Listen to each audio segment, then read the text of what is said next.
நூலிலையில் உயிர் தப்பினோம் என்பதை கேள்விப்பட்டிருப்போம். அப்படிப்பட்ட காட்சிதான் இது. கன்னியாகுமரி மாவட்டம் மாத்திக்கோடு அருகே நடுரோட்டில் அமைதியாய் சென்று கொண்டிருந்த கார் தாறுமாறாக ஓடி திடீரென்று வெகு வேகமாய் விருட்டென்று பாய்ந்தது.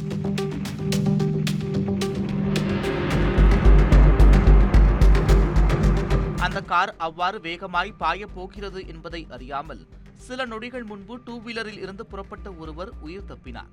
மற்றொருவர் கண்ணிமைக்கும் நேரத்திற்கும் குறைவான தருணத்தில் தனது காலை நகர்த்த உயிர் தப்பினார். எனினும் சர்வேஸ்வரன் என்ற அந்த நபர் மருத்துவமனையில் அனுமதிக்கப்பட்டுள்ளார்.